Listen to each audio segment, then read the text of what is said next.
Hello, I'm Philip Brunelle, Artistic Director and founder of Vocal Essence and organist choirmaster at Plymouth Congregational Church in Minneapolis.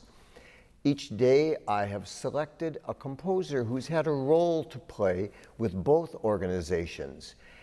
And ever since I began this series, it's been amazing to me to discover things about some of these composers.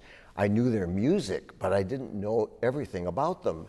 And one of those is our composer today, the English composer Elizabeth Posten. Born in 1905, passed away in 1987. She was not only a composer, she was a pianist, she was a writer, she wrote songs, she wrote chamber music, and if you think back to the era that she was living, she wrote scores for radio and television. She worked with some amazing people to do those radio and television spots. She worked with C.S. Lewis, she worked with Dylan Thomas, and she edited 3 anthologies of folk songs, Christmas carols, and 3 of them were published by Penguin. One was a set of Christmas carols, another was a set of American folk songs, and then as I was trying to find more of her music, I have some of it, but certainly not all of it, I looked around and I thought, wait a minute, she was the person who edited the Cambridge Hymnal. So, of course, then I got my Cambridge Hymnal out. Here it is. And I thought, looked at the front, yes indeed, music editor, Elizabeth Posten. And she's most known, and I'm going to read a little bit about her, but she is most well known for a sweet little song that she set. The words were from a collection, anonymous, in 1784, coming out of New Hampshire. And this piece is done all over the world. Probably the most famous way you might know about it is from King's College, Cambridge, where it is often part of their Festival of 9 Lessons and Carols. It's called Jesus Christ, the Apple Tree. The words are so charming.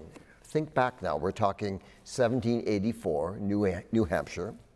The tree of life my soul hath seen, laden with fruit and always green. The trees of nature fruitless be, compared with Christ, the apple tree. And then the last verse says, this fruit doth make my soul to thrive.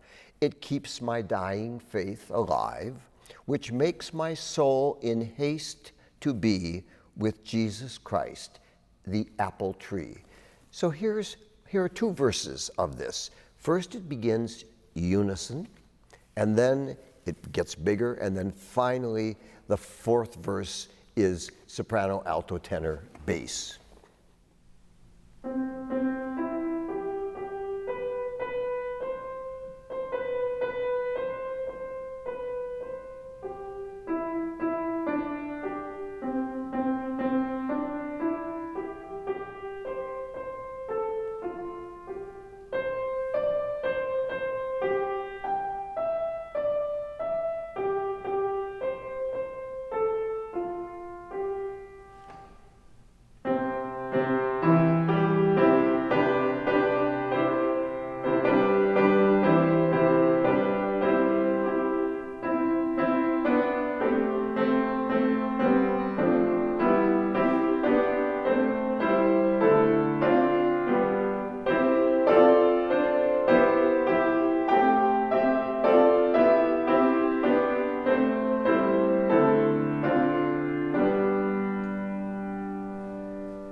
Music of Elizabeth Posten.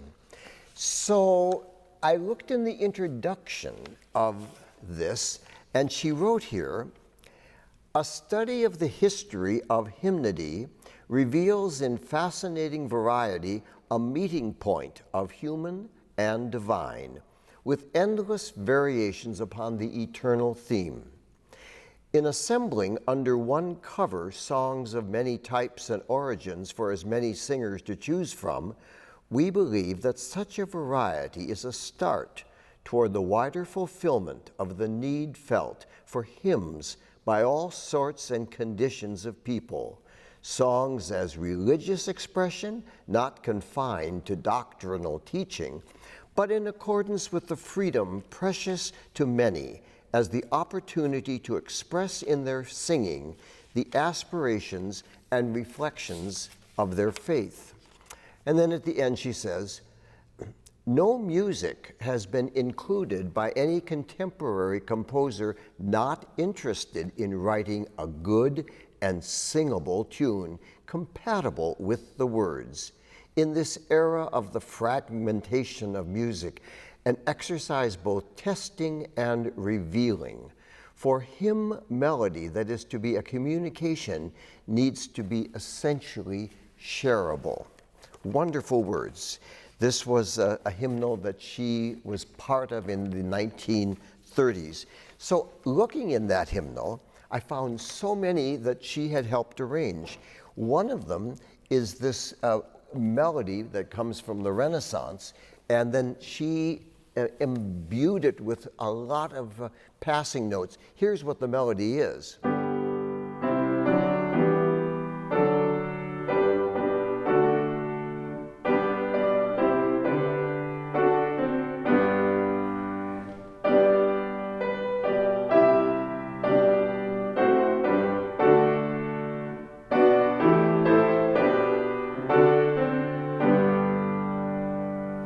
And here's what she's done with it.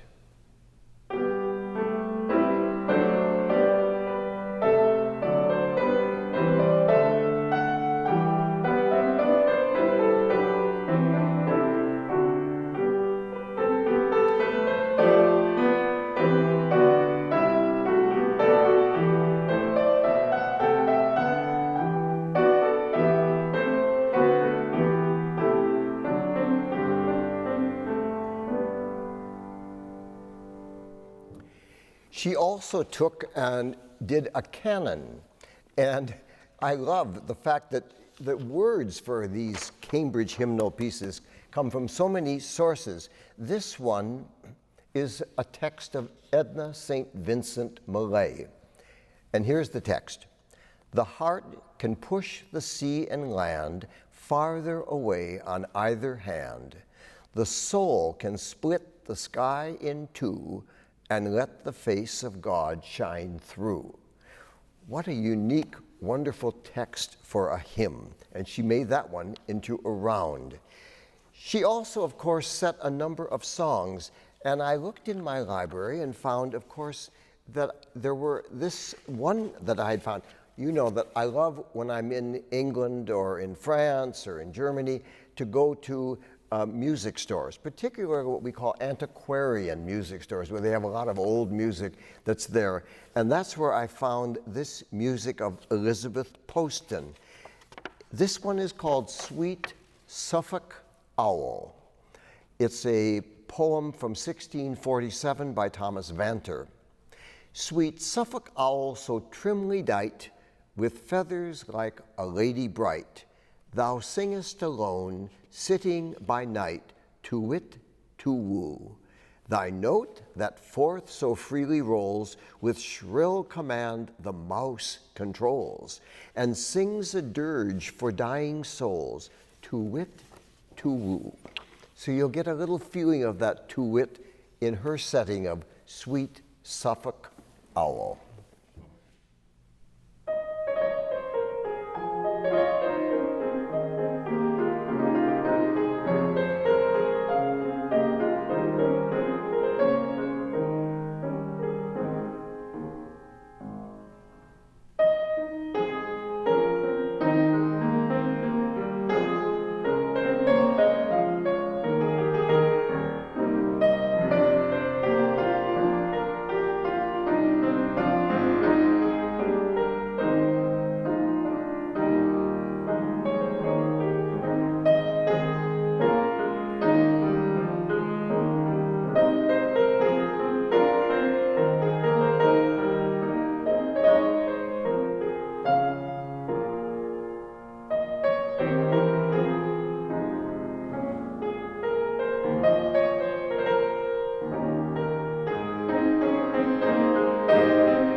Have a wonderful day.